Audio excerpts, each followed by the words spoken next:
Assalamualaikum warahmatullahi wabarakatuh. Perkenalkan, nama saya Rina Rosada. Di sini saya mewakili kelompok 6.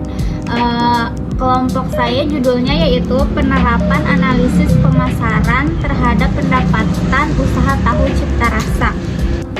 Di sini saya bertugas melakukan observasi, memberikan pendapat tentang tujuan pengambilan keputusan, memilih model PK dan hasil akhir pengambilan keputusan, dan membuat video. Halo, perkenalkan nama saya Audia Fakira dari ME 19C. Saya di sini akan memaparkan tugas saya sebagai melakukan observasi, memberikan pendapat tentang tujuan pengambilan keputusan, memilih model PK dan hasil akhir pengambilan keputusan, membuat video. Perkenalkan, nama saya Desi Fitriani. Di sini saya bertugas melakukan observasi, memberikan pendapat tentang tujuan pengambilan keputusan, memilih model PK, dan membuat video. Perkenalkan, nama saya Sri Dewi Rahmawati Effendi. Di sini saya bertugas untuk melakukan observasi, memberikan pendapat tentang tujuan pengambilan keputusan, menghitung dan memilih model pengambilan keputusan dan hasil akhir pengambilan keputusan, serta membuat dan editing video, juga membuat PPT. Selanjutnya saya akan memperkenalkan usaha ini. Jadi yang pertama, pemiliknya yaitu Haji Ai Hasanuddin.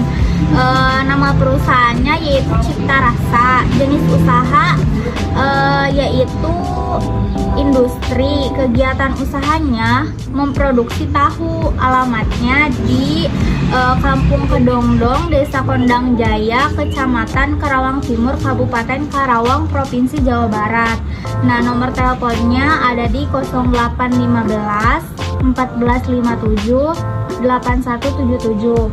Bentuk perusahaannya yaitu CV, izin usahanya SIUP, terus komisaris atau pemiliknya Haji Ai Hasanuddin. Pemegang keuangannya yaitu istrinya sendiri. Untuk logonya ada di sini. Oke, selanjutnya saya akan menjelaskan mengenai potensi, yaitu strength atau kekuatan. Kekuatan itu adalah harga tahu yang dapat dijangkau oleh masyarakat, juga bisa didapat dengan mudah. Yang kedua adalah weakness atau kelemahan, dipandang sebelah mata karena tidak melakukan pengenalan yang luas, lalu bahan yang mudah membusuk. Oke, selanjutnya akan menerangkan tentang potensi. Yang pertama ada peluang. Banyaknya peminat dari semua kalangan bisa dikelola dengan berbagai cara. Yang selanjutnya ada ancaman. Banyaknya pesaing pasar, kenaikan harga bahan baku, kritikan dari masyarakat yang belum mengenal luas. Oke, selanjutnya ada akar permasalahan. Harga bahan baku yang melonjak tinggi, juga persediaan bahan baku yang kurang memadai karena COVID-19. Oke, selanjutnya ada rumusan masalah. Bagaimana alternatifnya agar omset tidak turun secara drastis walaupun sedang berada di masa pandemi, serta melonjaknya harga bahan baku yang mengakibatkan kurangnya pemasok bahan baku. Dasar pertimbangan jika memakai beberapa alternatif yang kami ajukan, usaha tahu yang dijalankan tidak akan berhenti produksi walaupun di masa pandemi saat dibarengi dengan persediaan bahan baku yang kurang memadai yang disebabkan oleh harga bahan baku yang naik secara drastis. Selanjutnya ada tujuan pengambilan keputusan. Yang pertama ada usaha terus berjalan tanpa kendala yang berat. Yang kedua ada minimalisir penurunan omset yang drastis. Yang ketiga ada pemakaian omset kembali.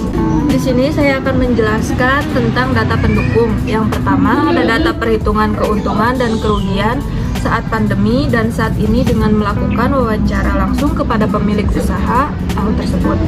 Yang kedua ada melihat kondisi saat pandemi dan kenaikan harga bahan baku pembuatan tahu melalui laman media sosial.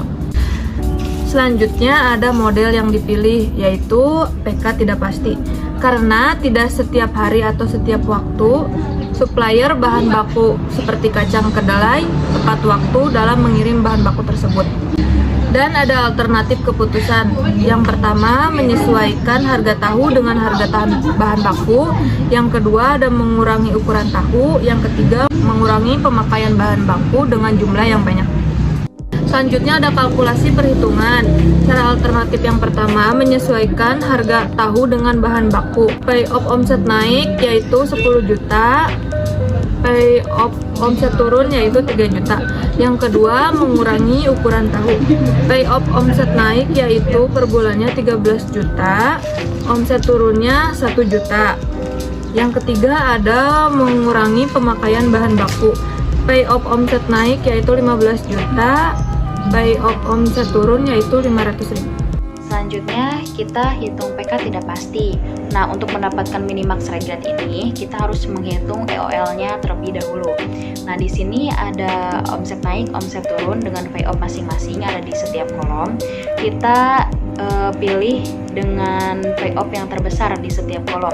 Di sini kan ada 10 juta, 13 juta, dan 15 juta untuk omset naik di payoff-nya. Nah, kita pilih payoff yang terbesar yaitu 15 juta. Jadi 15 juta dikurangi 10 juta hasilnya 5 juta. Terus 15 juta dikurangi 13 juta hasilnya 2 juta. Lalu ada paling bawah alternatif 3, 15 juta dikurangi 15 juta hasilnya 0. Untuk payoff di omset turun juga sama perhitungannya, sama seperti di omset naik. Karena kan kelompok kami ini memilih PK tidak pasti, jadi ada 5 cara untuk menghitung PK tidak pasti. Yang pertama maksimax, yang kedua maksimin, yang ketiga minimax, yang keempat leveless atau likelihood, yang kelima itu terakhir minimax regret.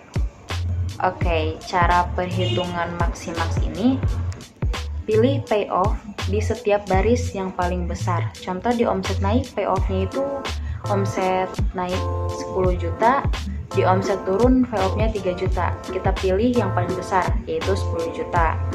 Kita taruh di alternatif pertama di maksimax. Setelah semua alternatif diketahui nilai maksimaxnya, kita pilih angka yang terbesar atau hasil yang terbesar di maksimax ya, yaitu 15 juta. Yang kedua ada maksimin. Cara menghitung maksimin ini di setiap payoff, setiap baris di omset naik dan omset turun ini kita pilih payoff yang terkecil.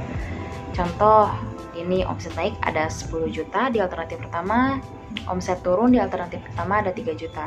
Jadi kita pilih yang paling terkecil adalah 3 juta. Tulis di kolom maksimin. Setelah diketahui hasilnya, maksimin ini 3 alternatif, kita pilih hasil yang paling besar juga, yaitu 3 juta. Selanjutnya ada cara berpikir minimax. Bagaimana cara menghitungnya? Cara menghitungnya yaitu kita lihat juga sama seperti maksimax dan maksimin, kita lihat payoff terbesar di setiap kolom, omset naik dan omset turun. Contoh, omset naik itu 10 juta, omset turun 3 juta. Jadi pilih yang terbesar yaitu 10 juta. Setelah diketahui semua hasilnya minimax, pilih hasil yang paling terkecil yaitu 10 juta. Untuk leveless atau likelihood, caranya agak berbeda, yaitu dengan menambahkan payoff terbesar dan payoff terkecil lalu contoh di omset naik ini payoffnya 10 juta, di omset turun 3 juta. Jadi 10 juta ditambah 3 juta hasilnya 13 juta dibagi oleh 2. Karena di sini state of nature-nya itu omset naik dan omset turun, jadi kan ada 2. Jadi kalian bagi 2. Oke, tadi hasilnya 13 juta dibagi 2 jadi 6.500.000. Setelah semuanya diketahui hasilnya, cari hasil atau angka yang terbesar yaitu 7.750.000. Cara terakhir yaitu pemikiran minimax regret. Nah, minimax regret ini caranya sudah dijelaskan penjelasan sebelumnya, yaitu dengan mengetahui EOL-nya terlebih dahulu. Bagaimana cara selanjutnya? Nah, di omset naik ini setelah diperhitungkan payoff-nya ini 5 juta. Di omset turun 0. Kita pilih paling terbesar, berarti 5 juta. Setelah semua hasilnya diketahui, kita pilih juga paling terbesar, yaitu 5. Selanjutnya kesimpulan. Dari kesimpulan kalkulasi perhitungan PK tidak pasti sebelumnya, yaitu jika berpikir secara maksimaks, Pak Haji Ai akan memilih menggunakan alternatif yang ketiga, yaitu mengurangi biaya pemakaian bahan baku. Setelah dikalkulasi perhitungan, yaitu tadi 15 juta. Yang kedua, jika berpikir secara maksimin, Pak Haji Ai akan memilih menggunakan alternatif yang pertama, yaitu menyesuaikan harga tahu dengan bahan baku. Setelah diketahui hasilnya, tadi 3 juta. Ketiga, jika berpikir secara minimaks, Pak Haji Ai akan memilih menggunakan alternatif yang pertama, yaitu menyesuaikan harga tahu dengan bahan baku. Tadi hasilnya 10 juta. Yang keempat, jika berpikir secara laplace atau likelihood, Pak Haji Ai akan memilih menggunakan alternatif ketiga, yaitu mengurangi pemakaian bahan baku. Tadi hasilnya 7.750.000. Oke, jika berpikir secara minimax regret, Pak Haji Ai akan memilih menggunakan alternatif yang pertama, yaitu menyesuaikan harga tahu dengan harga bahan baku. Tadi hasilnya. Untuk pemilihan keputusan, di sini setelah diperhitungkan oleh kelompok kami memilih keputusan untuk menggunakan alternatif yang pertama, yaitu menyesuaikan harga tahu dengan harga bahan baku. Dikarenakan di sini banyak pemikiran atau cara yang telah diperhitungkan dan hasilnya menggunakan alternatif yang pertama. Di sini ada tahap implementasi dan evaluasi. Di sini kami sarankan agar usaha tahu memilih keputusan untuk menggunakan alternatif yang pertama, yaitu menyesuaikan harga tahu dengan harga bahan baku agar terhindar dari penurunan omset yang sangat drastis. Untuk implementasi atau penerapan pada usaha tahu, tidak perlu adanya perbaikan atau evaluasi, karena usaha tahu ini memang sudah menerapkan beberapa alternatif sejak dulu, agar terhindar dari kerugian. Salah satu alternatif yang kami ajukan, salah satunya, dan alternatif itu sedang diterapkan hingga saat ini. Alternatifnya tadi menyesuaikan harga tahu dengan harga bahan baku.